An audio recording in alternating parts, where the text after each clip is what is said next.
Hi everyone. इस video में हम फ्रंट एंड डेवलपमेंट का कंप्लीट रोड मैप देखेंगे। आप चाहे किसी भी बैकग्राउंड से हो, चाहे आपको कोडिंग आती हो या ना आती हो, मैं आपको कंप्लीट रोड मैप दूंगा।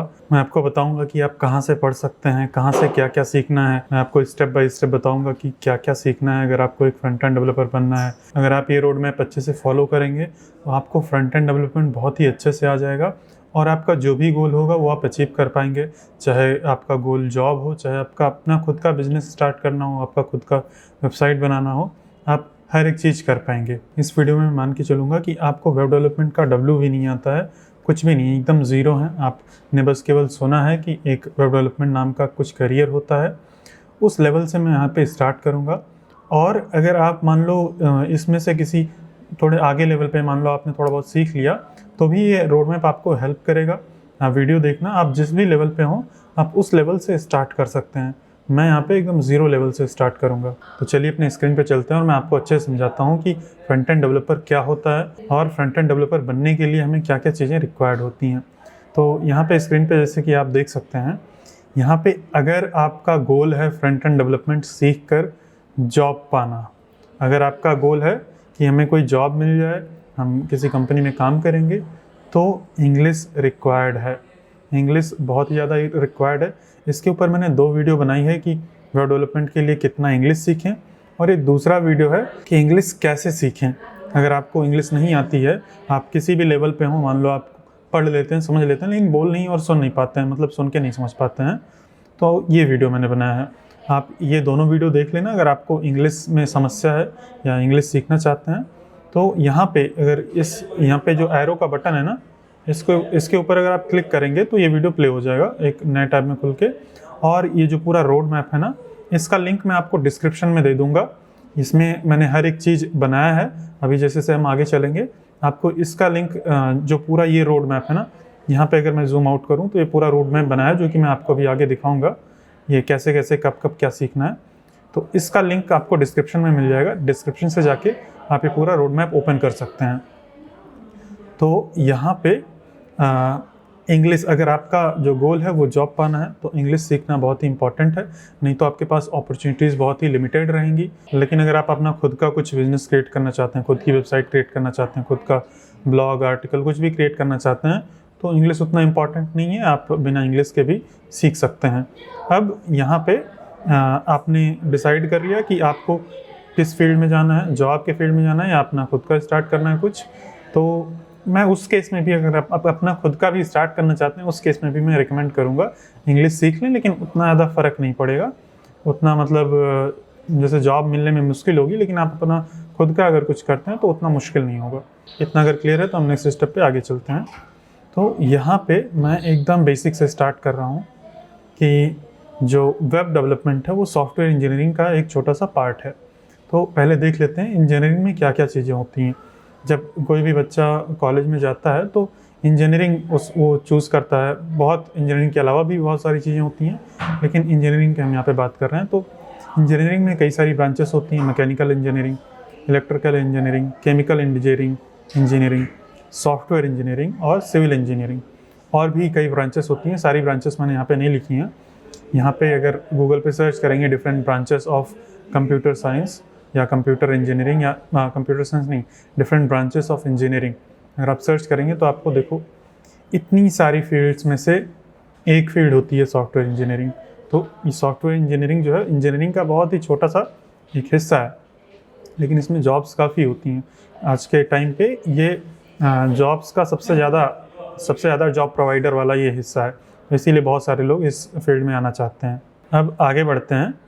इसमें से अगर हम सॉफ्टवेयर इंजीनियरिंग को थोड़ा सा जूम इन करें यहाँ पे, तो मैंने एक एरो यहाँ से कनेक्ट की है और ये एरो यहाँ पे आती है कि अब सॉफ्टवेयर इंजीनियरिंग के अंदर क्या क्या चीज़ें होती हैं। सॉफ्टवेयर इंजीनियरिंग की खुद की अलग अलग ब्रांचेस होती हैं, जिसमें से एक फ्रंट एंड इंजीनियरिंग है, जो कि हम कर रहे हैं इस वीडियो में। जो रोड मैप है ये फ्रंट एंड इंजीनियरिंग का ही रोड मैप है। इसमें फ्रंट एंड इंजीनियरिंग के अलावा भी बहुत सारी चीज़ें होती हैं सॉफ्टवेयर इंजीनियरिंग में भी, जैसे कि back and engineering, security engineering, data engineering, cloud engineering. तो ये अलग अलग फील्ड सॉफ्टवेयर इंजीनियरिंग के अंदर ही होती हैं। अगर आप यहाँ पे मैंने स्क्रीनशॉट लगा दिया क्या क्या फील्ड्स होती हैं, तो सारे को यहाँ पे मैंने बॉक्स के अंदर नहीं रखा है, लेकिन स्क्रीनशॉट के अंदर है। तो इसके अलावा भी और भी कई वो हो सकते हैं ब्रांचेस। हम इस वीडियो में फ्रंट एंड इंजीनियरिंग की बात करेंगे या फ्रंट एंड डेवलपमेंट की बात करेंगे। अब फ्रंट एंड डेवलपमेंट में भी अलग अलग ब्रांचेस होती हैं। फ्रंट एंड के अंदर हम वेब ऐप बना सकते हैं, मोबाइल ऐप बना सकते हैं। मोबाइल ऐप में भी एंड्रॉयड के लिए अलग ऐप और iOS के लिए अलग अलग ऐप होती है, तो उसमें भी मोबाइल ऐप के लिए भी अलग अलग ब्रांचिंग हो सकती है। और इसमें भी वेब ऐप में भी अलग अलग होगा, हम आगे चल के देखेंगे। और फिर डेस्कटॉप ऐप का अलग हो सकता है, टीवी के लिए अलग ऐप बन सकता है। तो ये सारे फ्रंट एंड हैं। अब फ्रंट एंड क्या होता है मैं अगर शॉर्ट में बताऊं, हालांकि मैं जो रिसोर्सेज सजेस्ट करूंगा, मेरा पूरा इसके ऊपर कोर्स है, पूरा फ्रंट एंड इंजीनियरिंग के ऊपर मेरा पूरा कोर्स है, जिसके अंदर मैंने बहुत ही डिटेल में पढ़ा है। तो आपको फ्रंट एंड और बैक एंड में सारा अंतर क्लियर हो जाएगा। तो फ्रंट एंड में अगर आपको मैं शॉर्ट में बताऊँ तो जैसे जब हम किसी वेबसाइट के ऊपर जाते हैं या किसी ऐप के ऊपर जाते हैं, तो जो हमें दिखता है, जैसे इनपुट फील्ड दिखा, कुछ बटन्स दिखे, कुछ पॉपअप दिखा, तो वो सारा फ्रंट एंड इंजीनियरिंग है, फ्रंट एंड का वो कोड होता है। लेकिन जब हम उसमें इनपुट फील्ड में डाल के सबमिट पे क्लिक करते हैं, तो वो केवल हमारे फ़ोन के अंदर नहीं रहता, वो एक सर्वर पे जाता है। एक मान लो किसी भी कंपनी है जिसका वो वेबसाइट या ऐप है, तो उनके सर्वर पे वो पूरा डेटा जाएगा। तो जो सर्वर का कोड होता है, जहाँ पे उस डेटा को स्टोर किया जाता है, उसको बैक एंड बोलते हैं। ये मोटा मोटा डिफरेंस होता है। हम इस वीडियो में फ्रंट एंड की बात करेंगे और फ्रंट एंड का रोड मैप समझेंगे कि कैसे हम फ्रंट एंड सीख के हम एक जॉब पा सकते हैं या हम फ्रंट एंड एक्सपर्ट बन सकते हैं। केवल और केवल फ्रंट एंड रिलेटेड ही कंपनीज के अंदर रोल्स होते हैं, पोजीशंस होती हैं। केवल फ्रंट एंड डेवलपर होता है और बैक एंड डेवलपर का अलग रोल होता है। और कुछ कुछ डेवलपर्स ऐसे होते हैं जो कि फुल स्टैक डेवलपर्स होते हैं। तो हम यहाँ पे केवल फ्रंट एंड की बात करेंगे। इसमें से भी मेनली वेब ऐप की बात करेंगे, mobile app, desktop app, TV app, इसकी बात नहीं करेंगे। हम वेब ऐप डेवलपमेंट की बात करेंगे कि वेबसाइट्स कैसे या वेब ऐप कैसे बनाते हैं। वेबसाइट्स, पहले वेब ऐप बनाने के लिए हमें पहले वेबसाइट बनाना सीखना होगा। अब वो क्या अंतर होता है वेब ऐप में या वेबसाइट में, वो सब जब आप कोर्स फॉलो करेंगे ना, या यहीं पे मैं ब्रीफ में बता दूंगा, लेकिन जब आप पूरा का पूरा कोर्स फॉलो करेंगे फ्रंट एंड का, तब आपको समझ में आएगा क्या अंतर होता है। तो अभी के लिए मान लेते हैं कि वेब ऐप, वेबसाइट सब कुछ सेम ही है। तो ये वेब ऐप जो है ये कैसे बनता है, हमें ये सीखना है कि वेब ऐप कैसे बनाते हैं, एक वेबसाइट कैसे बनाते हैं। अभी के लिए मैं वेब ऐप, वेबसाइट दोनों को एक ही मान रहा हूँ और काफ़ी हद तक सेम होता है, सेम कोड होता है। बस ज़्यादा कॉम्प्लेक्सिटी बढ़ जाती है तो उसको वेब ऐप बोल देते हैं। इतना ही सिंपल है, ज़्यादा अंतर नहीं है। तो हमें ये सीखना है कि हमें एक वेब ऐप कैसे बना पाएँ। तो उसके लिए एक वेब ऐप जो होती है, कोई भी ऐप हो, चाहे वेब ऐप हो चाहे मोबाइल ऐप हो, उसका पहले डिज़ाइन बनता है। अब डिज़ाइन मतलब कि वो ऐप कैसी दिखेगी, क्या कलर होगा, क्या उसके अंदर फ़ॉन्ट यूज़ होगा, कौन सा मतलब उसके अंदर क्या टेक्स्ट लिखा जाएगा। तो ये सारा कुछ डिज़ाइन और एक तरह से बोल सकते हैं कंटेंट राइटिंग की, उसके अंदर क्या क्या कंटेंट कैसे कैसे रहेगा। तो वो सारा काम होता है डिज़ाइन का। तो जब डिज़ाइन होती है हमारी ऐप, तो उस डिज़ाइन को बनाते टाइम हमारी जो रियल ऐप है वो नहीं बनती है। हमारा एक समझ लो कि एक इमेज जैसा बन जाता है कि हमारी ऐप बनने के बाद कैसी दिखेगी। अब ये ऐसा क्यों बनाया जाता है? तो मान लो कि हमारे मन में कोई आइडिया है जो कि हमें कोड करके ऐप बनवाना है। अब उसमें क्या कलर रहेगा, क्या टेक्स्ट लिखा रहेगा, क्या फ़ॉन्ट फैमिली रहेगा, क्या टेक्स्ट का स्टाइल रहेगा। तो ये सब कुछ अगर सीधा ऐप में जाके बनवाएंगे या ऐप में जाके बनाएंगे, तो उसमें कोड लिख के बनाने में बहुत ज़्यादा मेहनत लगती है। तो पहले क्या किया जाता था कि फ़ोटोशॉप का यूज़ करके ऐप को बनाया जाता था कि ऐप कैसी दिखेगी हमारी, फ़ोटोशॉप को यूज़ करके बनाया जाता था। लेकिन फ़ोटोशॉप में भी बनाने में बहुत मेहनत लगती थी। तो अब आज के टाइम पे कुछ स्पेशलाइज्ड टूल्स आ गए हैं जिनका नाम है, एक सबसे ज़्यादा पॉपुलर टूल है जिसका नाम है फिग्मा, और एक दूसरा टूल है जिसका नाम है एडोबी XD। तो आज के टाइम पे ज़्यादातर फिग्मा ही यूज़ होता है। तो आप कोई भी ऐप अगर बनाने जाएंगे या किसी भी कंपनी में जब जाएंगे ना, तो आपको एक डिज़ाइन मिलेगा। तो ये डिज़ाइन किसको बनाना होता है, डिज़ाइन कौन बनाता है? तो डिज़ाइन के लिए एक अलग रोल होता है, ये इंजीनियरिंग का पार्ट नहीं है। जो फिग्मा डिज़ाइन बनाना है वो एक तरह से UI डिज़ाइन का पार्ट है, वो डिज़ाइनर करता है, डिज़ाइनर का अलग रोल होता है कंपनी में। तो as a front end developer या as a front end engineer आप डिज़ाइन नहीं बनाते हैं, डिज़ाइन आपको बना बनाया मिल जाता है। अगर मैं आपको एक फिग्मा डिज़ाइन का एग्जांपल दिखाऊं तो यहाँ पे मेरे पास एक फिग्मा डिज़ाइन है जो कि एक इलेक्ट्रिक स्कूटर की वेबसाइट का फिग्मा डिज़ाइन है। इसको मैं अगर जूम आउट करके दिखाऊं तो कुछ इस तरह से वेबसाइट हमारी बनने के बाद दिखेगी। थोड़ा एक बार जूम इन कर लेता हूँ तो ये एक फिग्मा डिज़ाइन है। इसमें कहाँ पे क्या टेक्स्ट रहेगा, क्या इमेज रहेगी, क्या कलर रहेगा टेक्स्ट का या इमेज का क्या कलर रहेगा, बैकग्राउंड का क्या कलर रहेगा, ये सब कुछ एक डिज़ाइनर बनाता है। जैसे कि यहाँ पे बैकग्राउंड कलर, ये फुटर है हमारी वेबसाइट का, फुटर यानी कि लास्ट सेक्शन ये होता है। तो यहाँ पे अगर मैं सारे मेन्यू खोल लूँ तो यहाँ पे आपको पूरा कलर मिल जाएगा कि क्या कलर यहाँ पे यूज़ हो रहा है। यहाँ पे अगर आप देखेंगे तो एक तो यहाँ पे एक डेव मोड होता है, लेकिन वो पेड हो गया है, अभी पहले ये फ्री था। लेकिन यहाँ पे हमें सारे कलर कोड मिल जाएंगे। यहाँ पे अगर मैं दिखाऊँ आपको तो ये कलर कोड है। As a front end developer हमें कलर कोड नहीं सोचना होता है। हम ये नहीं सोचते हैं कि ये जो बटन है इसका जो कॉर्नर है ये कितना राउंडेड रहेगा। ये सब कुछ जो है ये डिज़ाइनर का काम होता है। यूआई डिज़ाइनर या फिग्मा डिज़ाइनर कुछ भी बोल सकते हैं, तो वो लोग बनाते हैं। कैसे बनाते हैं, इसमें कोई कोड नहीं लिखना होता है। इसको बस इमेज जैसे है इसको ऐसे ड्रैग एंड ड्रॉप करके, ये है इसको ऐसे हम ऐसे करके ड्रैग एंड ड्रॉप करके और ऐसे टाइप करके कुछ भी ऐसे लिख देना होता है। अब इसमें भी एक स्किल चाहिए होती है। तो ये ऐसा नहीं है कि ड्रैग एंड ड्रॉप करके कुछ भी बना देंगे, आप बनाएंगे तो बहुत ही ख़राब लगेगा। तो इसमें पूरा अलग ही इसकी स्टडी होती है, अलग ही रोल होता है, अलग मतलब पूरा फील्ड ही अलग है ये। लेकिन हम मतलब थोड़ा फ्रंट एंड डेवलपमेंट से रिलेटेड है कि जब तक हमें ये फिग्मा नहीं मिलता है तब तक हम डेवलपमेंट नहीं स्टार्ट करते हैं। लेकिन अगर आप फ्रीलांसिंग कर रहे हैं, आप खुद से क्लाइंट्स के लिए बना रहे हैं, तो आपको हो सकता है खुद से बनाना पड़े, आपको खुद से सीखना पड़ेगा फिग्मा, आपको डिज़ाइन सीखनी पड़ेगी कि कैसे अच्छा डिज़ाइन बनाते हैं। और यहाँ पे डेस्कटॉप डिज़ाइन, मोबाइल डिज़ाइन, ये सारा डिज़ाइन हमें मिलता है जब हम as a front end developer काम करते हैं। तो या तो अगर आप फ्रीलांसिंग कर रहे हैं तो या तो आप किसी डिज़ाइनर को हायर कर लीजिए और उससे डिज़ाइन बनवा लीजिए, या तो खुद बनाइए। तो अभी मान लीजिए कि आपके पास एक आइडिया है एक ऐप बनाने का। यहाँ पे मान लो एक टू डू ऐप या नोट्स ऐप बनाने का एक आइडिया है जो कि बहुत ही अच्छा आइडिया है ना। आप बनाना चाहते हैं तो उसका पहले फिग्मा डिज़ाइन बनाएंगे और फिग्मा डिज़ाइन कुछ इसी तरह से रहेगा। अभी मैंने इसका एक समझ लो स्क्रीनशॉट टाइप में यहाँ पे लगा दिया है। तो यहाँ पे सब कुछ एकदम कहाँ पे कौन सा बटन रहेगा, कौन सा मेन्यू कहाँ पे रहेगा, कैसा दिखेगा, कलर क्या होगा, सब कुछ आपको बना बनाया मिलता है। आपको जब स्पेशली जब ऑफिस में काम करते हैं तो वहाँ पे बना बनाया मिलता है। यहाँ पे इसका थोड़ा विड्थ में बड़ा कर देता हूँ, ये आपको डिसाइड नहीं करना होता है। अब एक बार जब फिग्मा मिल जाता है तो फिर हम इसको कैसे बनाते हैं। तो इसको बनाने के लिए जब बनाएंगे तो हमारी वेबसाइट में यानी कि something.com पे जब हम जाएंगे तो ये हमारी जो एप्लीकेशन है इस तरह से दिखेगी।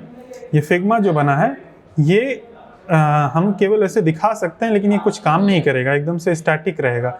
ये बस केवल देखने के लिए होता है, ये प्रेजेंटेशनल पर्पज़ के लिए, ये फंक्शन नहीं होता है। यहाँ पे अगर हम यहाँ पे कुछ क्लिक करेंगे तो ये चलेगा नहीं। हालांकि छोटा मोटा इंटरेक्शन यहाँ पे डाल सकते हैं, लेकिन ये वेबसाइट नहीं बन पाएगा। वेबसाइट बनाने के लिए हमें 3 टेक्नोलॉजीज़ की ज़रूरत पड़ती है और वो तीनों टेक्नोलॉजीज़ हैं HTML, CSS और जावास्क्रिप्ट। अब एक बार देखते हैं कि ये क्या होता है। तो HTML जो है वो हमारी वेबसाइट का स्ट्रक्चर डिसाइड करता है। स्ट्रक्चर आप इस तरह से समझ लो कि जैसे जब घर बनता है तो हमारी नींव होती है, नींव के अंदर उसके अंदर पूरा सरिया पड़ता है, उसका पूरा दीवार खड़ी होती है ना, पूरा रूम्स बनते हैं एक एक। तो जो मेरा मेन बिल्डिंग होती है, जो एक तरह से जो पूरा ईंट पत्थर लगा के हम बनाते हैं स्ट्रक्चर, तो वो है HTML। बहुत सुंदर नहीं दिखता है जब केवल ऐसे ही ईंट का घर बन के खड़ा हो जाता है, लेकिन वो बहुत ही इंपॉर्टेंट चीज़ होता है, उसके बिना भी घर नहीं बन पाएगा। अब सुंदर बनाने के लिए हम उसको क्या करते हैं, हम प्लास्टर करवाते हैं या हम पेंटिंग करवाते हैं, कुछ डिज़ाइंस बनवाते हैं। तो ये सारा जो है वेबसाइट के अंदर भी किया जाता है। सुंदर बनाने के लिए हम एक स्टाइलिंग लैंग्वेज का यूज़ करते हैं जिसका नाम होता है CSS। जो HTML है वो एक मार्कअप लैंग्वेज है। मार्कअप मतलब हम बोल सकते हैं कि स्ट्रक्चर, हमारे वेबसाइट का स्ट्रक्चर प्रोवाइड करती है। CSS एक तरह से कैस्केडिंग स्टाइल शीट इसका फुल फॉर्म होता है। तो ये स्टाइल्स प्रोवाइड करती है हमारी वेबसाइट को, कितना सुंदर दिखाना है, कैसे एनिमेशन लगाना है, तो ये सारा काम CSS का होता है। अब जो जावा स्क्रिप्ट है उसका काम है फंक्शनैलिटी। अब घर में मान लो जैसे तुम्हें हवा चाहिए तो हवा के लिए पंखा लगाना होगा, और डोर के लिए लॉक लगाना होगा, है ना। तो ऐसे ही कोई भी फंक्शनैलिटी अगर हमें करवानी है, पानी के लिए हमें प्लम्बर से वो नल वल फिट करवाना होगा, हैंड पंप फिट करवाना होगा, तो ये सारा काम जो होता है वेबसाइट के अंदर, कि जैसे हम फॉर्म पे सबमिट करेंगे तो डेटा कैसे प्रोसेस होगा, बैकएंड को कैसे भेजा जाएगा, बैकएंड से डेटा लेके कैसे यूआई पे दिखाया जाएगा, तो ये सारा काम जो फंक्शनैलिटी का काम होता है वो जावा स्क्रिप्ट का होता है। अब आप इसमें से सोच रहे होंगे कि इसमें सबसे ज़्यादा इंपॉर्टेंट क्या है तीनों में से, तो तीनों में से तीनों ज़्यादा इंपॉर्टेंट है, तीनों ही फंडामेंटल हैं। जो वेब डेवलपमेंट होता है उसका फंडामेंटल है ये तीनों।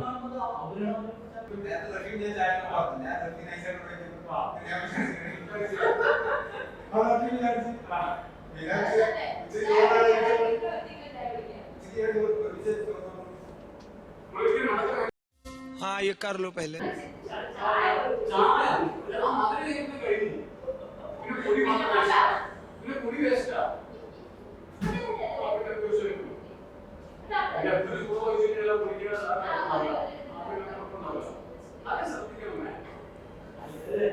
अगर आपने ये फंडामेंटल्स स्ट्रांग नहीं किए तो आप ज़्यादा आगे तक टिक नहीं पाएंगे, आपको बहुत ही मुश्किल लगेगा। अगर आपने फंडामेंटल्स स्ट्रांग कर लिए तो आप किसी भी तरह की वेबसाइट बना पाएंगे।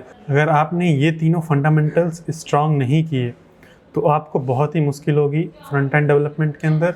आप अगर जल्दी से आगे बढ़ के कुछ नई फैंसी चीज़ें सीखने लगेंगे, इसमें आगे फैंसी चीज़ें हैं, जैसे से हम नीचे जाएंगे, फैंसी चीज़ें अगर आप पहले ही सीखने लगेंगे, इस पर ज़्यादा ध्यान नहीं देंगे, तो आप बहुत ही परेशान होंगे, आप बहुत ही अटकेंगे, बहुत ही समस्या होगी, आप दूसरों से हेल्प मांगेंगे।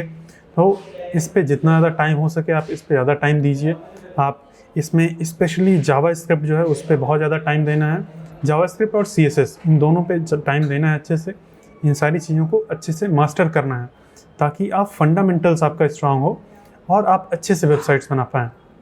हम आगे चलते हैं, हमने देख लिया इन तीनों का क्या काम होता है। अब आगे देखते हैं कि कैसे हमें इसको सीखना है। तो सीखने के लिए मैंने इसके ऊपर पूरा का पूरा कोर्स बनाया है। अगर मैं आपको यहाँ पे थोड़ा साइड में होके दिखाऊं, तो अगर आप एकदम से बिगिनर लेवल पे हैं, जैसे कि अभी हम डिस्कस कर रहे हैं, आपको कुछ भी नहीं पता है, तो आप ये पूरा का पूरा वेब डेवलपमेंट का complete front end development course ये फॉलो कर सकते हैं।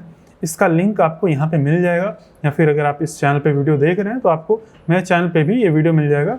इस पे इस पर्टिकुलर प्लेलिस्ट के अंदर 232 वीडियोज़ हैं, और इसका ड्यूरेशन जो है 148 आवर्स है, लगभग 150 आवर्स है। तो कैसे कैसे इसको देखना है ये भी मैं बताऊंगा, और यहाँ पे अगर आप क्लिक करेंगे तो ये पूरा का पूरा कोर्स ओपन हो जाएगा। ये देखो, इसके अंदर हर एक चीज़ मैंने HTML, CSS, जावा स्क्रिप्ट और भी जो चीज़ें हैं, जो एडवांस चीज़ें हैं ना फंडामेंटल के अलावा, वो सारी चीज़ें मैंने कवर की हैं। अगर आप ये पूरी की पूरी प्लेलिस्ट फॉलो कर लेते हैं तो आप एक अच्छे फ्रंट एंड डेवलपर बन जाएंगे। आप एकदम शुरुआत से अगर शुरू कर रहे हैं तो आपको इस रोड मैप की भी ज़रूरत नहीं है, आप केवल इस प्लेलिस्ट को स्टार्ट कर दीजिए और आप इसको आगे फॉलो करते जाइए। इसमें मैंने बताया है स्टेप बाय स्टेप क्या कब क्या सीखना है, और उसको उसी ऑर्डर में मैंने पढ़ा है। ये देखो, HTML के बाद CSS के बाद जावा स्क्रिप्ट स्टार्ट हो जाएगा। जावा स्क्रिप्ट के बाद जो भी एडवांस चीज़ें हैं वो सारी चीज़ें मैं स्टार्ट करूँगा, जैसे कि React, Redux, Git and GitHub. तो वो सारी चीज़ें हम क्यों यूज़ करते हैं, कैसे हम पढ़ेंगे, वो सारी चीज़ें मैं अभी इसी वीडियो में आपसे डिस्कस करूँगा। तो ये कोर्स आप डायरेक्टली जाके फॉलो कर सकते हैं। लेकिन आप अगर मान लो कि बीच में है कहीं, मान लो आपने HTML सीख लिया है या CSS सीख लिया है या जावा स्क्रिप्ट सीख रहे हैं, अगर आप इस किसी सिचुएशन में हैं तो यहाँ पे आपको रोड मैप हेल्प करेगा ये। तो सबसे पहले हमें HTML सीखना है, और मैंने इसको ब्रेक डाउन किया है कि कैसे कैसे कितना टाइम लगेगा, कितना हमें प्रैक्टिस करनी है, तो वो सब आप यहाँ पे देख पाएंगे आराम से। तो HTML सीखने में आपको मैक्सिमम 2 वीक्स लगेगा। ये यहाँ पे मैं मैक्सिमम टाइम यहाँ पे जो HTML के लिए मैंने लिखा है, आप 1 वीक में भी ख़त्म कर सकते हैं केवल HTML। और फिर उसके बाद CSS जो है, CSS आपको सीखने में 2 महीना लगेगा। तो यहाँ पे जो आपको प्लेलिस्ट दिख रही है ना, अगर आप इस पर क्लिक करेंगे तो आप यहाँ पे दूसरी प्लेलिस्ट ओपन होगी। ये वैसे ही दिख रही है लेकिन इस प्लेलिस्ट में केवल 12 वीडियोज़ हैं, तो ये केवल HTML की वीडियो है। तो ये उसी प्लेलिस्ट है जो हमारी जो मेन प्लेलिस्ट है, जो मैंने फर्स्ट टाइम दिखाया है, उसी को मैंने ब्रेक डाउन कर दिया है। HTML का अलग, CSS का अलग, जावास्क्रिप्ट का अलग, तो वही यहाँ पे ब्रेक डाउन फॉर्म में है। तो ऐसे ही आप जो CSS है उसको 2 महीना दीजिए, 2 महीने तक आराम से आप सीखिए। इसका ड्यूरेशन जो है वो 27 आवर्स है। आप सीखिए, उसके बाद कुछ प्रैक्टिस प्रोजेक्ट्स बनवाइए। मैंने भी कुछ प्रैक्टिस प्रोजेक्ट्स बनवाए हैं, उसको बनाइए। फिर उसके बाद जावास्क्रिप्ट सीखना। ये जावास्क्रिप्ट सबसे इम्पॉर्टेंट है, इसको सबसे ज़्यादा टाइम देना है। 3 महीने दे सकते हैं आप, या 4 महीने में भी दे सकते हैं, ठीक है। तो 3 महीने में आपको इसका कॉन्सेप्ट पूरा सीखना है। इसका ड्यूरेशन है 60 आवर्स। सब में जो सारी चीज़ें हैं ना, उसमें सबसे ज़्यादा लंबा यही है, जावास्क्रिप्ट। ये 60 आवर्स का पूरा कोर्स है, आपको ये करना है, ठीक है। अब ये तीनों चीज़ें आपने कर ली, तो आपको प्रोजेक्ट्स बनाना है। कम से कम आपको 20-25 प्रोजेक्ट्स बनाने हैं, 1 से 2 महीना देके। मैंने एक प्लेलिस्ट बनाई है, जावास्क्रिप्ट मिनी प्रोजेक्ट्स। इस प्लेलिस्ट को अगर आप फॉलो करेंगे तो आप, हो सकता है कि आप 15 दिन में पूरा कंप्लीट कर दें। 20 वीडियोज़ हैं इसमें। शुरुआत के कुछ CSS के प्रोजेक्ट्स हैं, उसके बाद जावास्क्रिप्ट के प्रोजेक्ट्स हैं। तो आप ये प्लेलिस्ट फॉलो करके प्रोजेक्ट्स बना सकते हैं। लेकिन उसके बाद जो वीडियो फॉलो करने के बाद है, उसके बाद भी आपको प्रोजेक्ट्स बनाने हैं खुद से। प्रोजेक्ट्स बनाना बहुत ही इम्पॉर्टेंट होता है। आप जब कॉन्सेप्ट सीखेंगे तो आपको सब कुछ समझ में आएगा, सब कुछ अच्छा लगेगा। लेकिन जब आप प्रोजेक्ट्स बनाने जाएंगे तो आप अटक जाएंगे, आप बैठे रहेंगे, आप समझ नहीं पाएंगे कैसे बनाना है। तो जो फ्रंट एंड डेवलपमेंट की जॉब होती है उसमें कोड लिखना होता है। आप केवल थ्योरेटिकल कॉन्सेप्ट समझ के इंटरव्यू नहीं निकाल पाएंगे। इंटरव्यू के अंदर भी मशीन कोडिंग राउंड होता है, तो आपको एक वहाँ पे कोड लिख के दिखाना होता है। और जब तक आप प्रोजेक्ट्स नहीं बनाएंगे, आप प्रैक्टिस नहीं करेंगे, तो आपका वो क्लियर नहीं होगा और आप कोई भी एप्लीकेशन नहीं बना पाएंगे। इंटरव्यू तो छोड़िए, आप कोई भी प्रोजेक्ट आपको मिलेगा वो बना ही नहीं पाएंगे। तो प्रोजेक्ट पे बहुत ज़्यादा ध्यान देना है। और यहाँ पे मैं बता दूँ कि आप चाहे ये वाली प्लेलिस्ट फॉलो कर रहे हैं, ये जो हमारी मेन बड़ी वाली प्लेलिस्ट है, चाहे ये वाली प्लेलिस्ट फॉलो कर रहे हैं, चाहे कोई और CSS की या जावास्क्रिप्ट की प्लेलिस्ट, तो आपको एक दिन में कितना कंटेंट कंज्यूम करना है, कितने घंटे देखना है और कैसे देखना है। तो मैं यहाँ पे जावास्क्रिप्ट मान लो स्टार्ट कर देता हूँ, या फिर मैं शुरुआत से ही मैं इसको क्लोज करके मैं मेन प्लेलिस्ट पे ही आ जाता हूँ। मैं इसको ओपन कर लेता हूँ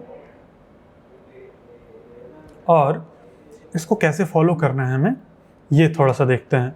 तो जैसे कि यहाँ पे ये जो वीडियो है, ये 7 मिनट का वीडियो है, तो कोर्स का इंट्रोडक्शन वीडियो है। ये 6 मिनट का वीडियो है, ये 1 घंटा 43 मिनट का वीडियो है। तो इस प्लेलिस्ट में अगर आप देखेंगे तो ऑन एन एवरेज जो वीडियो होता है वो 1 घंटे का वीडियो होता है।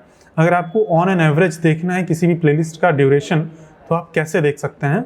जैसे यहाँ पे मैंने टोटल ड्यूरेशन 148 आवर्स लिखा है, लेकिन आप कैसे मानेंगे कि ये 148 आवर्स है। तो आप इसका लिंक कॉपी करिए। मैं इसको फुल स्क्रीन से बंद करके मैं इसका लिंक कॉपी करता हूँ और आपको यहाँ पे सर्च करना है प्लेलिस्ट लेंथ कैलकुलेटर। गूगल पे आप सर्च करिए प्लेलिस्ट लेंथ कैलकुलेटर और इसके अंदर आपको जो प्लेलिस्ट का लिंक है वो यहाँ पे पेस्ट कर देना है। ये पेस्ट करके जब एंटर करेंगे या एनालाइज बटन पे क्लिक करेंगे तो आपको एवरेज लेंथ यहाँ पे 38 मिनट्स मिलेगा। यहाँ पे एवरेज लेंथ ऑफ वीडियो यहाँ पे दिखा रहा है 38 मिनट्स। 38 मिनट्स यानी कि 40 मिनट्स ऑन एन एवरेज हम बोल सकते हैं। और टोटल लेंथ ऑफ प्लेलिस्ट है 6 डेज 3 आवर्स। अब 6 डेज यानी कि कितने घंटे हो गए, 6 × 24 + 3 तो 147 आवर्स। और फिर 49 मिनट्स है, तो वही 49 मिनट्स लगभग 1 घंटा। तो 1 घंटा इसमें और ऐड करके ये 148 आवर्स हो गया है। वही मैंने यहाँ पे लिखा है। तो 148 आवर्स का वीडियो है। तो आप सोच रहे होंगे एक दिन में 3 घंटा अगर हम देखेंगे, एक दिन में अगर हम 3 घंटा देखते हैं, हम तो क्योंकि पढ़ने वाले आदमी हैं, हम ज़्यादा मेहनत कर लेंगे। तो एक दिन में अगर आप 3 घंटा देखते हैं तो 148 डिवाइड बाई 3 तो 49 डेज, यानी कि लगभग 1.5 महीने में आप कंप्लीट कर लेंगे। आप तो फ्रंट एंड डेवलपर बन जाएंगे 1.5 महीने में। लेकिन ऐसा नहीं है, आप एक दिन में 3 घंटा देख ही नहीं सकते हैं। अगर आप मान लो आपको ऑलरेडी आता है, आपने प्रोग्रामिंग सीखी है, आपने C++ किया है, आपने थोड़ा बहुत कोडिंग किया है पहले ही, या कोई भी प्रोग्रामिंग लैंग्वेज आपको आती है, तो हो सकता है आप 3 घंटा देख लें, नहीं तो आपके दिमाग में जाएगा ही नहीं, बाउंस करने लगेगा। तो इतना नहीं देखना है, 3-3 घंटे नहीं देखना है। आप अगर एकदम बिगनर हैं, आप एकदम शुरुआत से स्टार्ट कर रहे हैं, तो आपको मिनिमम और मैक्सिमम की लिमिट आपको सेट कर लेनी है। मेरे हिसाब से मिनिमम की लिमिट होनी चाहिए 1 घंटा। आपको रोज़ 1 घंटे का वीडियो देखना है। अब 1 घंटे का वीडियो देखने में आपको कम से कम 2 घंटा लगेगा, कम से कम 2 घंटा लगेगा, 3 घंटा भी लग सकता है। 2 घंटा क्यों लगेगा भाई? जब 1 घंटे की वीडियो है तो 1 घंटे में ख़त्म होनी चाहिए। तो वीडियो को इस तरह से नहीं देखना है कि वो पिक्चर है। मैं एक वीडियो प्ले करके दिखाता हूँ, जैसे कि ये 1 घंटे 43 मिनट की एक वीडियो है, इसको मैं प्ले करता हूँ। ये शुरुआत की वीडियो है तो इसकी क्वालिटी बहुत अच्छी नहीं है, हालांकि ऑडियो क्वालिटी अच्छी है तो आपको समझने में कोई दिक्कत नहीं होगी। जो कैमरा की क्वालिटी है, लाइटिंग की क्वालिटी, वो उतनी अच्छी नहीं है। आगे आगे जैसे बढ़ेंगे इसकी क्वालिटी इंप्रूव होती जाएगी। मैं आपको जावास्क्रिप्ट के भी वीडियोस दिखाऊंगा, उसकी क्वालिटी काफ़ी अच्छी है। तो ये इस क्वालिटी पे बहुत ज़्यादा ध्यान मत दीजिए, ठीक है। कंटेंट काफ़ी अच्छा है, काफ़ी अच्छे से मैंने पढ़ाया है। तो आपको देखो कैसे करना है। ये वीडियो ऐसे करके हाथ बांध के ऐसे आराम से पॉपकॉर्न लेके नहीं देखना है। ये मूवी नहीं है, ये इंटरटेनमेंट नहीं है, ये पढ़ाई है। तो पढ़ाई कैसे पढ़ते हैं? कॉपी पेन लेके पढ़ते हैं, नोट्स बनाते हैं। अगर आपको नोट्स बनाना अच्छा लगता है, आपको नोट्स बनाने में मज़ा आती है, तो आप नोट्स बनाइए। नहीं तो अगर आपको नोट्स बनाने का कोई मन नहीं है, तो आप जो कोड है, यहाँ पे हम कोड करेंगे, हम VS कोड यूज़ करेंगे, एक टूल यूज़ करेंगे, ठीक है, जहाँ पे हम अपना पूरा कोड लिखेंगे। तो उसी के अंदर आप कोड लिखेंगे, उसी के अंदर आप अपना नोट्स बना सकते हैं। जो आपका कोड होगा एक तरह से वही नोट्स होगा। तो मैं अपना पर्सनली बताऊँ तो मैं नोट्स नहीं बनाता था कॉपी पेन के ऊपर, मैं VS कोड के ऊपर ही मैं कोड लिखता था, वही कोड मेरा नोट्स होता था। वही कोड में जब कभी रिवीजन करना होता था, वही कोड जाके देख लेता था, मेरा रिवीजन हो जाता था। लेकिन अगर आपको नोट्स बनाना अच्छा लगता है, और नोट्स बनाने से ज़्यादातर चीज़ें याद होती हैं। अगर आप नोट्स बनाते हैं तो चीज़ें आपको अच्छे से याद होती हैं। तो अगर आपको पसंद है, अगर आप बनाना चाहते हैं तो आप बना सकते हैं। और तो देखो इसको कैसे करना है। मैं यहाँ पे अपना लैपटॉप का स्क्रीन शेयर कर रहा हूँ और मैं दिखा रहा हूँ कि मैं एक w3schools.com नाम की वेबसाइट पे गया हूँ। तो आपको भी अपना लैपटॉप ओपन करना है, w3schools.com नाम की वेबसाइट पे जाना है। उसका लिंक भी हो सकता है मैं यहाँ पे डिस्क्रिप्शन में मैंने दिया हो। हाँ, ये W3 Schools का लिंक भी यहाँ पे डिस्क्रिप्शन में मैंने दिया है। तो ये खोल के आपको पढ़ना है, मतलब पढ़ना नहीं है, आपको खोल के देखना है कि मैं क्या क्या बता रहा हूँ, कहाँ पे क्या दिखा रहा हूँ। अब मैं अगर आगे बढ़ाता हूँ इसको, तो मैं इसमें अभी DevTools ओपन करूँगा कहीं। ये देखो यहाँ पे DevTools मैंने ओपन किया है। अब ये DevTools क्या होता है, ये क्यों मैंने ओपन किया, ये सब कुछ उस वीडियो में मैंने बताया है। तो आपको भी DevTools ओपन करना है, कौन सी बटन दबा के कैसे ओपन होगा, ये सब कुछ मैंने बताया है। तो इस तरह से फॉलो करना है आपको, ब्लाइंडली वीडियो की तरह नहीं फॉलो करना है, कुछ नहीं होगा उससे। उससे अच्छा है आप पिक्चर ही देख लो, कम से कम एंटरटेनमेंट तो होगा। तो उस तरह से नहीं देखना है। बैठना है, अगर पीठ दर्द होने लगती है तो लेट जाओ 5 मिनट के लिए, फिर से आके देखो। बैठ के ही देखना है, लेट के देखोगे तो दिक्कत होगी, तब फॉलो नहीं कर पाओगे। तो लेट के नहीं देखना है, चेयर लगाना है, टेबल लगाना है और बैठ के करना है। अगर पीठ दर्द होने लगती है आधे घंटे में 1 घंटे में, तो आप लेट जाओ, 10 मिनट 5 मिनट आराम कर लो या टहल लो, जैसे भी आपको आराम मिले। आराम करने के बाद फिर से कंटिन्यू करो, बैठ के ही सीखना है। और लैपटॉप होना चाहिए इसके लिए, क्योंकि ये पूरा कोर्स मैंने लैपटॉप के ऊपर ही पढ़ा है। मोबाइल में अभी पढ़ाना पॉसिबल नहीं है, मैं देखूंगा अगर कभी फ्यूचर में पॉसिबल होगा तो उसके ऊपर भी मैं वीडियो बना दूंगा। और यहाँ पे अच्छे से फॉलो करना है, ठीक है। तो 1 घंटा मिनिमम फॉलो करना है। अगर आपके पास टाइम कम है तो आप खुद से मिनिमम की लिमिट सेट कर सकते हैं कि आधे घंटे मिनिमम हो सकता है। आधे घंटे से कम कोई ज़्यादा सेंस नहीं बनाएगा, कुछ ज़्यादा आप समझ नहीं पाएंगे। तो बहुत ही अगर आपके पास लिमिटेड टाइम है तो आप आधे घंटे 40 मिनट का वो टाइम फ्रेम रख सकते हैं। लेकिन 1 घंटा अगर आप देख पाएंगे तो बहुत ही अच्छा रहेगा। 1 घंटा आपको मिनिमम रोज़ देखना है, और मैक्सिमम उतना देखना है जितना आपके दिमाग के अंदर जाता रहे आराम से, और आपको मज़ा आता रहे, आपको बर्नआउट ना फील हो, आपके माइंड से ओवरफ्लो ना होता रहे। अब मेरे अकॉर्डिंग अगर आप बिगिनर हैं, एकदम शुरुआत से शुरुआत कर रहे हैं, तो 2 घंटे का कंटेंट आपके लिए मैक्सिमम रहेगा। और 2 घंटे का कंटेंट देखने के लिए 2 घंटे का टाइम नहीं लगेगा, 2 घंटे का कंटेंट देखने में आपको 4 घंटे का टाइम लगेगा। तो आप वो सब सोच के आराम से टाइम निकाल के फिर मिनिमम मैक्सिमम आप डिसाइड करिए, क्योंकि 1 घंटे का वीडियो देखने में उसका डबल टाइम लगेगा, क्योंकि आप फॉलो करेंगे, वीडियो को रोकना है। अगर मैं कुछ कर रहा हूँ, कुछ बता रहा हूँ, तो आपको वीडियो को स्टॉप करके, पॉज करके आपको खुद जाके अपने लैपटॉप के अंदर वो चीज़ करना है, रेप्लिकेट करनी है। प्रैक्टिकली जो मैं दिखा रहा हूँ वो आपको खुद से प्रैक्टिकल करना है, हवा में नहीं देखना है, हवा में देखने से कुछ नहीं होगा। तो इस तरह से फॉलो करना है वीडियो को। और हाँ, तो वही मिनिमम और मैक्सिमम। तो अगर आप बिगिनर लेवल पे हैं, आप अभी सीख रहे हैं, तो आपके लिए जो मिनिमम है वो 1 घंटा हो सकता है या 40 मिनट्स हो सकता है, और मैक्सिमम जो है वो 2 घंटा सही रहेगा मेरे हिसाब से। लेकिन अगर आपको समझ आ रहा है, मज़ा भी आ रहा है, तो आप 2.5 घंटा 3 घंटा देख सकते हैं। लेकिन 3 घंटा ज़्यादा हो जाएगा मेरे अकॉर्डिंग, 3 घंटा डाइजेस्ट नहीं हो पाएगा। मुझे खुद नहीं डाइजेस्ट होता था जब मैं सीखता था। मैक्सिमम मैं 2 ही घंटा देख पाता था, और मिनिमम 1 घंटा। तो मेरा ऐसा था कि 1 घंटा। अब मैं अपना कोर्स नहीं देखता था, मैंने दूसरा कोर्स फॉलो किया था।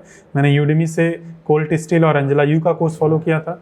अगर आप चाहें तो आप उनका भी कोर्स फॉलो कर सकते हैं, और तरीका यही होना चाहिए आपका फॉलो करने का। तो उनका कोर्स यूडेमी के ऊपर है और इंग्लिश में है, तो आप चाहें उनका भी कोर्स फॉलो कर सकते हैं। मैंने वहाँ से सीखा है। और हालांकि यहाँ पे जो मैंने सिखाया है ये उन लोगों के कोर्स से थोड़ा ज़्यादा डिटेल में, ज़्यादा अच्छे से समझाया है। उनका जो पूरा फ्रंट एंड बैक एंड का दोनों का कोर्स है वो 60 या 70 आवर्स का है। मेरा केवल फ्रंट एंड का कोर्स 148 आवर्स का है। तो अब मैंने उन लोग का कोर्स फॉलो किया, तो मुझे कई लोगों का कोर्स फॉलो करना पड़ा। मुझे यूट्यूब से भी कोर्स फॉलो करना पड़ा, मुझे और भी जगह से कोर्स फॉलो करना पड़ा। लेकिन अगर आप ये कोर्स फॉलो करते हैं तो इसके अंदर लगभग हर एक चीज़ कवर्ड है, मतलब बहुत ही डिटेल में। आपको दूसरा कोर्स फॉलो करने की ज़रूरत ही नहीं है। और हालांकि सीखने की ज़रूरत रहेगी हमेशा, ऐसा नहीं है कि इसके बाद अब कुछ बचा ही नहीं है फ्रंट एंड में, आप तो एकदम फ्रंट एंड के वो हो गए हैं एकदम मास्टर। ऐसा नहीं है, मास्टर हो जाएंगे उसके बाद भी सीखना पड़ेगा, आपको सीखते रहना रहेगा। तो हाँ, तो इस तरह से आपको फॉलो करना है। मिनिमम मैक्सिमम लिमिट सेट कर लेनी है। अगर आप, कोई ज़रूरी नहीं कि एक ही सिटिंग में, एक ही बार में आपको 2 घंटे 3 घंटे तक बैठ के देखना है। आप रेस्ट लीजिए, आराम करिए। और जब कभी आपको मान लो बोरिंग महसूस होने लगे, डीमोटिवेटिंग महसूस होने लगे, ऐसा होता है जब आप फॉलो करते हैं, कई बार नहीं समझ में आता है, कई बार डाउट आता है, एरर आता है, तो आपको लगता है कि ये कोडिंग आपके लिए बनी ही नहीं है, बहुत ही मुश्किल आपको लगेगा उस टाइम पे। तो आप 1 दिन का 2 दिन का रेस्ट ले सकते हैं, फिर उसके बाद कंटिन्यू करिए, आपसे बनेगा। तो रेस्ट भी ज़रूरी है। आपको लगातार जब पढ़ेंगे तो रेस्ट ज़रूरी होता है। माइंड में सेटल होने के लिए थोड़ा रेस्ट चाहिए। तो आप अगर वीक में रोज़ पढ़ते हैं तो 1 दिन का रेस्ट भी दे सकते हैं। और अगर आपको बर्नआउट नहीं फील हो रहा है, सब कुछ सही लग रहा है, तो आप कंटिन्यू रखिए, कोई दिक्कत नहीं है। नहीं तो रेस्ट देना मेरे हिसाब से एक अच्छा सही टाइम रहेगा।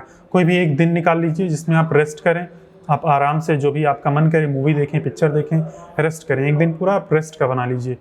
तो इस तरह से करना है। और आपको ज़्यादा रेस्ट नहीं करना है कि 1 हफ्ते पढ़ना है, 2 हफ्ते रेस्ट करना है, ऐसा करेंगे तो कुछ नहीं होगा। ठीक है, शादी ब्याह में थोड़ा सा कम जाइए। और अगर कहीं मान लो ज़रूरी काम है, ज़रूरी है जाना, तो 1-2 दिन के लिए जाइए। बहुत ज़्यादा अगर गैप कर देंगे, मैक्सिमम मेरे हिसाब से 4-5 दिन का गैप चल जाएगा। लेकिन अगर आप 4-5 वीक्स का गैप कर देते हैं, 1 महीने का गैप कर देते हैं, तो बहुत ही फ्रस्ट्रेशन होगी, दोबारा से आप नहीं स्टार्ट कर पाएंगे। तो ये सारी चीज़ें ध्यान में रख के करनी है आपको बहुत ज़्यादा गैप नहीं करना है, और छोटा छोटा गैप करना है। छोटा सा रेस्ट कर लीजिए 1 दिन का, और फिर से आप स्टार्ट करिए। तो इस तरह से पढ़ना है। अब हम आगे चलते हैं और देखते हैं कि क्या क्या टेक्नोलॉजीज़ हम पढ़ेंगे इस पूरे कोर्स के अंदर। इस कोर्स के अंदर हम HTML पढ़ेंगे, CSS पढ़ेंगे, जावास्क्रिप्ट पढ़ेंगे। और ये जो प्रोजेक्ट्स है ये उस कोर्स वाली प्लेलिस्ट के अंदर नहीं है, ये कोर्स वाली प्लेलिस्ट के बाहर है। तो जब भी आप HTML, CSS और जावास्क्रिप्ट सीख लेना, तो उसके बाद इस प्लेलिस्ट को फॉलो कर लेना आगे बढ़ने से पहले। ये उस प्लेलिस्ट के अंदर नहीं है। तो ये प्रोजेक्ट्स बनाना इंपॉर्टेंट है। आप कहीं से भी प्रोजेक्ट बनाइए, चाहे इस प्रोजेक्ट से, चाहे कहीं से भी प्रोजेक्ट कुछ बना के ही तब आगे बढ़ना। तो जब आप प्रोजेक्ट्स बनाएंगे तो आप देखेंगे कि आपका कोड, जब आप बड़े प्रोजेक्ट्स बनाएंगे थोड़े से, तो आपका जो कोड है काफ़ी बड़ा होने लगेगा और उस कोड को मैनेज करने में दिक्कत आएगी। उस कोड को, जैसे हम जब एप्लीकेशन बनाते हैं तो उसका एक वर्जन नहीं होता, उसमें अपडेट करते रहते हैं, नए नए फीचर्स ऐड करते रहते हैं, तो अलग अलग वर्जन्स को मैनेज करने में मुश्किल होगी। तो उसके लिए हम सीखेंगे गिट एंड गिटहब। तो कुछ प्रोजेक्ट्स बनाने के बाद आपको गिट एंड गिटहब सीखना है। ये उस प्लेलिस्ट में आपको जावास्क्रिप्ट के तुरंत बाद मिल जाएगा। यहाँ पे पहले उस प्लेलिस्ट में हम HTML सीखेंगे, फिर CSS, फिर जावास्क्रिप्ट, फिर उसके बाद गिट एंड गिटहब आपको मिल जाएगा। लेकिन आपको बीच में ये भी प्रोजेक्ट भी बनाना सीखना है, ठीक है। तो गिट एंड गिटहब क्या करता है, ये आप कोर्स फॉलो करेंगे तो आपको अच्छे से समझ में आएगा, लेकिन आपको शॉर्ट में मैं बता देता हूँ कि गिट एंड गिटहब हमारे कोड को मैनेज करने में हेल्प करता है। मान लो एक फाइल है, उसमें हमने कल कुछ और कोड लिखा था, आज हमने कुछ नया कोड लिखा, तो उसमें एरर आ गई, काम ही नहीं कर रहा है, तो हम चाहते हैं कि हम पुराने वाले कोड पे चले जाएं। तो ये सारा कुछ जो मदद है, ये हमें पूरा टाइम ट्रेवल करके हमें पीछे ले जा सकता है कि एक दिन पहले या 10 दिन पहले या एक साल पहले हमारा कोड कैसा दिखता था, हमारा जो पूरा कोड लिखा था हमने वो कैसा दिखता था, तो उसमें जा सकते हैं। जैसे मान लो कि कोई घर बनता है तो पहले केवल नींव रहती है, केवल खाली गड्ढा खोदा जाता है, फिर छोटा सा नींव भरते हैं उसको, फिर दीवार उठती है, फिर हर एक दिन उसका इम्प्रूवमेंट होता जाता है। तो ऐसे ही ऐप का होता है। अब घर में कोई गिट एंड गिटहब नहीं होता है कि घर में हम पीछे जाके देख पाएँ, उसके लिए असली टाइम मशीन चाहिए होगी। लेकिन जो कोडिंग होता है उसमें टाइम मशीन ये गिट एंड गिटहब होता है। उसमें हमारा फर्स्ट डे पे प्रोजेक्ट कैसा दिखता था उस पे जाके हम देख सकते हैं, सेकेंड डे पे कैसा दिखता था उस पे जाके हम देख सकते हैं। तो ये काम करता है गिट और गिटहब बहुत ही पावरफुल चीज़ होता है, और हर एक, चाहे फ्रंट एंड हो चाहे बैक एंड डेवलपर हो, हर एक डेवलपर इसको यूज़ करता है। तो इसको बहुत ही अच्छे से मैंने सिखाया है। तो ये गिट एंड गिटहब सीखने के बाद हम सीखेंगे NPM। अब NPM क्या होता है, ये भी जब आप सीखेंगे इसको तो अच्छे से समझ में आएगा। शॉर्ट में मैं बता देता हूँ कि NPM जो होता है कि जैसे कि मान लो जब घर हम बनवाते हैं तो घर बनाते टाइम हर एक चीज़ खुद से थोड़ी बनाते हैं, या जो वर्कर्स होते हैं वो खुद से हर एक चीज़ थोड़ी बनाते हैं, सब इधर उधर से ला के असेंबल करके इकट्ठा करके रख देते हैं। जैसे कि ईंट ऑलरेडी बनी बनाई मिल जाती है, दरवाज़ा बना बनाया मिल जाता है, और बहुत सारी चीज़ें हम फर्नीचर्स लेके आते हैं बना बनाया। हर एक चीज़ स्क्रैच से नहीं बनवाते हैं, बनवाने को बना सकते हैं लेकिन बहुत टाइम लग जाएगा, बहुत ही बड़ा हो जाएगा। तो हम अपने प्रोजेक्ट में दूसरों का भी कोड, कुछ बना बनाया कोड यूज़ करते हैं। तो उसके लिए हम प्रॉपरली यूज़ करने के लिए हम NPM का यूज़ करते हैं। इसका फुल फॉर्म हम बोल सकते हैं नोड पैकेज मैनेजर। हालांकि ये ऑफिशियल फुल फॉर्म नहीं है, लेकिन ये काफ़ी ज़्यादा यूज़ होता है। अगर आपको बड़े प्रोजेक्ट्स बनाने हैं जिसके अंदर आपको दूसरे के कोड को यूज़ करना है तो उसमें हम NPM का यूज़ करते हैं। अब NPM का यूज़ करने के बाद जो कोर्स है, मतलब NPM सीखने के बाद ये इसी ऑर्डर में आपको मिलेगा। आपको HTML, CSS, जावास्क्रिप्ट, फिर गिटहब, फिर NPM कोर्स मिलेगा। फिर उसके बाद आपको CSS फ्रेमवर्क आप चाहें तो सीख सकते हैं। फिर फ्रेमवर्क क्या होता है, जो CSS फ्रेमवर्क होता है वो बेसिकली CSS लिखने में थोड़ा हमें आसानी प्रोवाइड कर देता है, थोड़ा फास्ट लिख पाते हैं। तो दो काफ़ी पॉपुलर CSS फ्रेमवर्क्स हैं, एक टेलविंड है, एक बूटस्ट्रैप है। तो इस कोर्स में हमने टेलविंड पढ़ा है। टेलविंड काफ़ी ज़्यादा पॉपुलर हो रहा है आज के टाइम पे, और काफ़ी ज़्यादा अच्छा भी है, इसमें काफ़ी ज़्यादा फ्लेक्सिबिलिटी भी होती है। तो CSS लिखने का काम हमारा ईजी कर देता है। तो बस यही है CSS। और हर एक कार्ड के कॉर्नर में आपको दिखेगा कि ये एरो की बटन है, इस पर आप क्लिक करेंगे तो उस पर्टिकुलर प्लेलिस्ट पे पहुंच जाएंगे। जैसे इस पर मैंने क्लिक किया तो ये 5 वीडियो की प्लेलिस्ट है, बहुत ज़्यादा बड़ी नहीं है। तो जो टेलविंड CSS है अपने आप में बहुत ज़्यादा बड़ा नहीं है, तो ये आप सीख सकते हैं। ये ज़्यादा बड़ा नहीं है, ऑप्शनल है। अगर आप ये नहीं सीखेंगे तब भी आप आगे बढ़ सकते हैं। तो आप अगर चाहें तो आगे बढ़ सकते हैं यहाँ पे जावास्क्रिप्ट फ्रेमवर्क्स के ऊपर। तो जावास्क्रिप्ट फ्रेमवर्क्स क्या होते हैं, जैसे CSS का फ्रेमवर्क होता है, CSS लिखने में आसानी कर देता है, वैसे ही जावास्क्रिप्ट फ्रेमवर्क्स हमें जावास्क्रिप्ट लिखने में आसानी कर देते हैं। थोड़ा कम कोड में ज़्यादा काम करवा देते हैं। अब मार्केट में कई सारे पॉपुलर फ्रेमवर्क्स हैं जावास्क्रिप्ट के, जैसे कि React.js, Angular, Vue.js, अब इनमें सबसे ज़्यादा पॉपुलर जो है वो रिएक्ट जेएस है, और इस कोर्स के अंदर मैंने रिएक्ट जेएस ही पढ़ाया है और बहुत ही डिटेल में बहुत ही अच्छे से पढ़ा है, आपको हर एक चीज़ समझ में आएगा। तो ये 55 वीडियोस का कोर्स है, 28 डेज़ का कोर्स है। इसको मैं सजेस्ट करूँगा कि आप 28 डेज़ दीजिए, आप सीखिए कॉन्सेप्ट और उसको प्रैक्टिस करिए।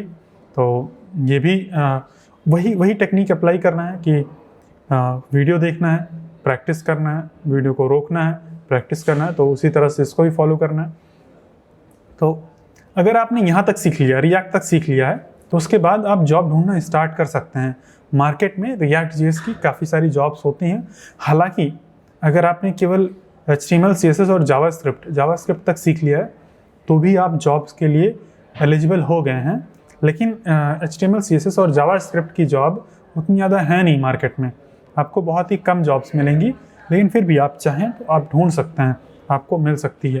जो मेरी फर्स्ट जॉब थी उसके अंदर यही चीज़ें थी। हालांकि उस टाइम पे मैंने रिएक्ट सीख लिया था, लेकिन जॉब के अंदर मैं रिएक्ट नहीं यूज़ कर रहा था। जॉब के अंदर मैं केवल यही तीनों चीज़ें यूज़ कर रहा था।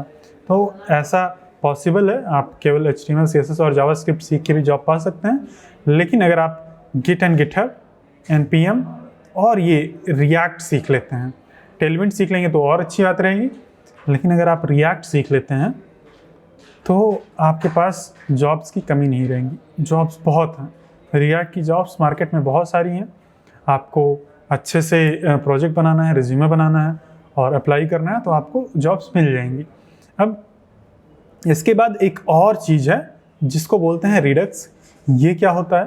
तो रिएक्ट के अंदर जब हम अपना एप्लीकेशन बनाते हैं तो एक तरह से डेटा को मैनेज करने के लिए हम स्टेट्स क्रिएट करते हैं। स्टेट का एक कॉन्सेप्ट होता है, आप जब कोर्स पढ़ेंगे तो आपको बहुत ही अच्छे समझ में आएगा क्या होता है। तो उसको थोड़ा सा अच्छे से मैनेज करने के लिए, स्टेट को मैनेज करने के लिए हम एक स्टेट मैनेजमेंट लाइब्रेरी यूज़ करते हैं जिसका नाम है रिडक्स। ये भी 12 आवर्स का कोर्स है। ये भी अगर आप कर लेंगे तो आप एक तरह से कंप्लीट फ्रंट एंड डेवलपर बन जाएंगे। हालांकि इसके अलावा भी बहुत सारी चीज़ें जो कि सीखी जा सकती हैं, लेकिन इतना अगर आपने सीख लिया तो आप कंप्लीटली जॉब रेडी हैं, आप जॉब ढूंढ सकते हैं। केवल इतने के बेसिस पे आपको जॉब मिल जाएगी और इसके बाद आप कोई भी प्रोजेक्ट बना पाएंगे फ्रंट एंड का। अब इस पूरे कोर्स को, पूरे रोड मैप को फॉलो करने के लिए आपको कम से कम 6 महीने का टाइम लगेगा और ज़्यादा से ज़्यादा 1 साल का भी टाइम लग सकता है, डिपेंडिंग ऑन योर स्पीड कि आप कितना एक दिन में कर रहे हैं, आपको कितना समझ आ रहा है। और यहाँ पे अगर मैं दिखाऊँ आपको तो टाइमिंग जो यहाँ पे मैंने मेंशन किया है वो एक तरह से एक एवरेज स्टूडेंट है, एक ठीक ठाक स्टूडेंट है जिसको समझ में आती हैं चीज़ें। तो यहाँ पे मैक्सिमम टाइम मैंने मेंशन किया है कि मैक्सिमम आप ये मेरा जो प्लेलिस्ट है पर्टिकुलर आप इतने दिन में कंप्लीट कर सकते हैं। तो HTML के लिए मैंने 2 वीक्स दिया है, लेकिन इसका मतलब ये नहीं है कि कोई 1 वीक में नहीं कंप्लीट कर सकता। हो सकता है कोई 3 दिन में ही कंप्लीट कर ले, ज़्यादा बड़ा नहीं है ये, छोटा ही है, 5 घंटे का 6 घंटे का ये पूरा कोर्स है। ये देखो, तो ये मैंने यहाँ पे मैक्सिमम टाइम सब चीज़ के लिए दिया है। ये CSS के लिए मैंने 2 मंथ्स दिया है, तो ये 2 मंथ्स में आप कंप्लीट कर सकते हैं। फिर 3 महीने में जावास्क्रिप्ट, ये भी मैक्सिमम टाइम है। 3 महीने के अंदर भी अगर आप 1 घंटे 1 दिन में अगर देंगे तो आपका ये 2 महीने में कंप्लीट हो जाएगा, क्योंकि ये 60 आवर्स का कोर्स है। लेकिन मैंने वो बढ़ा चढ़ा के यहाँ पे टाइम दिया है ताकि कोई अगर थोड़ा मिस करता है, गैप करता है या कम देख पाता है तो भी उसका कवर हो जाए। तो ये सारा मैंने मैक्सिमम टाइम दिया है और मैंने सारे प्लेलिस्ट का, मतलब सारे टॉपिक्स का यहाँ पे आवर्स भी मेंशन किया है। आपको प्लेलिस्ट के अंदर भी आवर्स मेंशन हो जाएंगे कि कितने आवर्स का है। और मैंने ये भी आपको बता दिया कि कैसे आप आवर्स को कैलकुलेट कर सकते हैं खुद से। आप खुद से कैलकुलेट करके और आप खुद का शेड्यूल बना सकते हैं कि आपको कितने दिन में क्या पढ़ना है। उस तरह से आप शेड्यूल बना के आप पढ़ सकते हैं। और मैंने यहाँ पे जो मेरे हिसाब से जो लगता है टाइम, वहाँ पे मैंने मेंशन कर दिया है। आप इससे थोड़ा सा कम, थोड़ा सा ज़्यादा भी टाइम ले सकते हैं, कोई दिक्कत की बात नहीं है। तो ये तो 1 दिन का वीडियो है, 1 घंटे का, तो उसमें कुछ मैंने टाइम मेंशन नहीं किया है। फिर ये 10 डेज़ में आप टेलविंड ख़त्म कर सकते हैं। हालांकि आप चाहें तो 2 दिन में भी ख़त्म कर सकते हैं, depending upon your absorbing capability और आपको कितना समझ में आता है, कितना आप टाइम दे सकते हैं।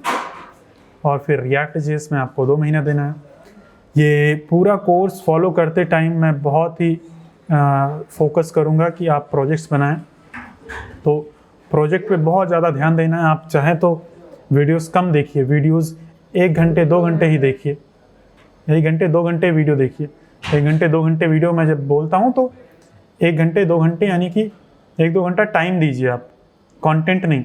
1-2 घंटे का वीडियो देखने में आपको 1 घंटे का वीडियो देखने में आपको 2 घंटे लगेगा, 2 घंटे का वीडियो देखने में आपको 4 घंटे लगेंगे। मैं बोल रहा हूँ आप चाहे कम टाइम दीजिए, आप अगर 2 घंटे वीडियो देखते हैं तो 2 घंटे तक अगर आप कोर्स फॉलो करते हैं तो 2 घंटा कोर्स फॉलो करने में आपको कम से कम 2 घंटे के अंदर आप 1 घंटे का कंटेंट कंज्यूम कर पाएंगे। तो आप 2 घंटे ही वीडियो देखिए, लेकिन आप कम से कम अगर आप 2 घंटे वीडियो देख रहे हैं तो कम से कम 2 घंटे प्रैक्टिस करिए और 4 घंटे प्रैक्टिस करिए, 3 घंटे प्रैक्टिस करिए। तो आपको ज़्यादा से ज़्यादा प्रैक्टिस करना है, आपको प्रोजेक्ट्स बनाने हैं। अब आपको प्रोजेक्ट्स खुद से ही ढूंढना पड़ेगा, कहीं से गूगल सर्च करिए, आप कुछ करिए, प्रोजेक्ट्स बनाइए। जैसे CSS के प्रोजेक्ट्स मैंने प्लेलिस्ट के अंदर, सारी प्लेलिस्ट के अंदर, हर एक टॉपिक के अंदर मैंने प्रोजेक्ट्स बनवाए हैं, लेकिन उतना ही काफ़ी नहीं होता है, आपको खुद से प्रोजेक्ट्स बनाने पड़ेंगे। तो प्रैक्टिकल पे बहुत ही ज़्यादा ध्यान देना है। आप वीडियो भले ही कम देखिए, प्रैक्टिकल ज़्यादा करिए। 2 घंटा वीडियो देखिए, 4 घंटा 5 घंटा प्रैक्टिकल करिए। खुद से जब आप कोड लिखेंगे तभी आप कोड लिख पाएंगे, क्योंकि coding comes by coding. Coding करने से ही कोडिंग आएगी, लेक्चर देखने से कोडिंग नहीं आएगी। लेक्चर देखने से आपका कॉन्सेप्ट क्लियर होगा, और बिना लेक्चर देखे अगर आप डायरेक्ट कोडिंग करने चले जाएंगे तो भी नहीं होगा, तो समझ ही नहीं आएगा। तो लेक्चर देखने के बाद आपको कोडिंग करनी है, ये दोनों चीज़ें ऑर्डर में करनी है और स्टेप बाय स्टेप करनी है। तो अगर इन सारी चीज़ों को आप स्टेप बाय स्टेप फॉलो करते हैं, आपको करना पड़ेगा, आपको बैठ के कोडिंग करनी पड़ेगी, आपको अपनी पीठ दर्द करवानी पड़ेगी। तो अगर आप ये सारी चीज़ें करते हैं, कंसिस्टेंटली करते हैं, आपको करना पड़ेगा। अगर आप ये सारी चीज़ें कर लेते हैं तो आप 6 महीने से 1 साल के अंदर एक फ्रंट एंड डेवलपर बन जाएंगे। अब अगर आपको 6 महीने या 1 साल का टाइम बहुत ज़्यादा लग रहा है तो आप एक काम करिए, आप जाके कॉलेज में एडमिशन करवा लीजिए और 4 साल तक 3 साल तक आराम से पढ़िए। उसके बाद भी आपकी जॉब नहीं लगेगी, फिर आके ये कोर्स फॉलो करना, ठीक है। तो ये टाइम ज़्यादा नहीं है, इससे आपका करियर बनेगा, इससे आपका और आपकी जो फैमिली है उनका जो लाइफस्टाइल है वो इम्प्रूव होगा, आपके फैमिली का स्टेटस इम्प्रूव होगा, आपका करियर बनेगा, आपके सपने पूरे हो पाएंगे। तो इसको अगर आप 6 महीने 1 साल का टाइम देते हैं तो वो बहुत कम है, वो कुछ भी नहीं है। आप पिछले 4-5 साल से आप देखिए आपने क्या किया है, आपने क्या सीखा है, क्या उससे जॉब मिल पाएगी? तो ऐसा नहीं है, 6 महीने 1 साल का टाइम ऐसे ही चला जाता है। अब मैं अपना बताता हूँ कि मैंने कितना टाइम दिया था और मुझे कितने टाइम में जॉब मिली थी। तो मैंने जब वेब डेवलपमेंट सीखना शुरू किया था तो वहाँ से लेके जो मुझे जॉब मिली थी वो 7 महीने और 22 दिन का टाइम था। तो हम रफली मान सकते हैं कि 8 महीने का टाइम था, और 8 महीने में मुझे जॉब मिल गई थी। लेकिन मैं आपको बताऊं कि एक दिन में मैं कितने घंटे पढ़ता था, तो मैं एक दिन में ऑन एन एवरेज 10 घंटे पढ़ता था। मैं 12 घंटे भी पढ़ता था, कभी कभी 14 घंटे भी पढ़ता था, कभी कभी 8 घंटे भी पढ़ता था। तो ऑन एन एवरेज में 10 घंटे पढ़ता था। अब इतना सब लोग नहीं पढ़ पाएंगे, इतना सब लोग की कैपेबिलिटी नहीं होती है।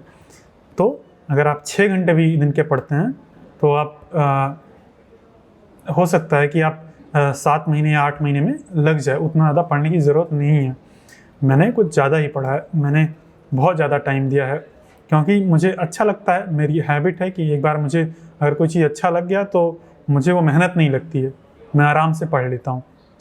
तो ये मेहनत वाला काम है, बिना मेहनत के नहीं होगा। अगर आप इस फील्ड में आना चाहते हैं तो मेहनत करने के लिए रेडी रहिए।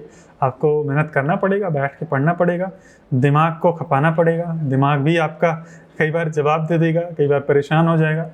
तो वो सब स्ट्रगल्स के थ्रू अगर आप जाना चाहते हैं तो आप इस फील्ड में आइए, सीखिए। फील्ड बहुत अच्छी है, मैं जॉब कर रहा हूँ 3 साल से, तो फील्ड काफ़ी अच्छी है, काफ़ी ज़्यादा फ्रीडम रहती है। मेरी अभी रिमोट जॉब है, मैं अभी कहीं से भी काम कर सकता हूँ। अभी मैं केरला में हूँ जब मैं ये वीडियो रिकॉर्ड कर रहा हूँ, मैं बेंगलोर में भी रह के काम करता हूँ, तो कहीं से भी काम कर सकते हैं, बहुत ही ज़्यादा फ्रीडम है। लेकिन ये फ्रीडम एट ए कॉस्ट आती है, cost of learning, cost of मेहनत।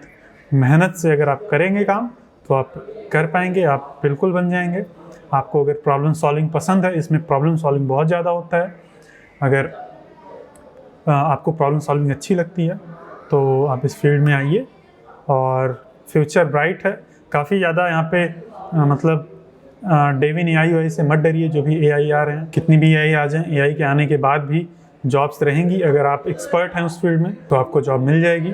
जॉब की टेंशन नहीं करनी है, आपको पढ़ाई करनी है। तो बस यही आपको गाइड करना था कि आप कैसे वेब डेवलपमेंट सीख सकते हैं। अपना आप जो हमारा कोर्स है उसको कैसे फॉलो करना है, किस तरह से फॉलो कर सकते हैं। तो बस यही है। अगर आपका कोई भी क्वेश्चन है, कोई भी डाउट है, तो आप कमेंट में बताइए आपको ये रोड मैप कैसा लगा, आप अभी कहाँ पे पहुँचे हैं, अगर आप ऑलरेडी सीख रहे हैं तो, और आप किस बैकग्राउंड से हैं। और बैकग्राउंड मैटर नहीं करता इस फील्ड में, ये भी मैं बता दूँ। बैकग्राउंड मेरा जो है वो कुछ भी नहीं है। सबका कोई नॉन कोडिंग बैकग्राउंड से होता है, कोई कॉमर्स के बैकग्राउंड से, कोई बायो के बैकग्राउंड से। मेरा कोई बैकग्राउंड ही नहीं है। मैंने 10th के बाद कुछ भी नहीं पढ़ा है, मैंने 12th भी नहीं कंप्लीट किया। तो इस फील्ड में डिग्री मैटर नहीं करती, आपका क्या बैकग्राउंड है वो मैटर नहीं करता। मेरा जो बैकग्राउंड है वो खेती का बैकग्राउंड है, मैं एक किसान था इसके पहले। इसके ऊपर मैंने वीडियो बनाई है, इसका लिंक मैं आपको यहाँ पे दे दूँगा आई बटन में, आप जाके वो देख लेना अगर आपने नहीं देखा है तो, कि मैंने कैसे सीखा वेब डेवलपमेंट बिना किसी डिग्री के, बिना किसी मतलब कॉलेज के मैंने कैसे जॉब ली। तो उसके ऊपर मैंने बहुत ही डिटेल में वीडियो बनाई है, उसका लिंक मैं यहाँ पे दे दूँगा आपको, आप जाके देख लेना। बस यही सारी चीज़ें शेयर करनी थी। अगर आपका कोई भी क्वेश्चन या कोई भी डाउट हो तो कमेंट करके आप बताइए। हम लोग मिलेंगे नेक्स्ट वीडियो में, तब तक के लिए बाय बाय।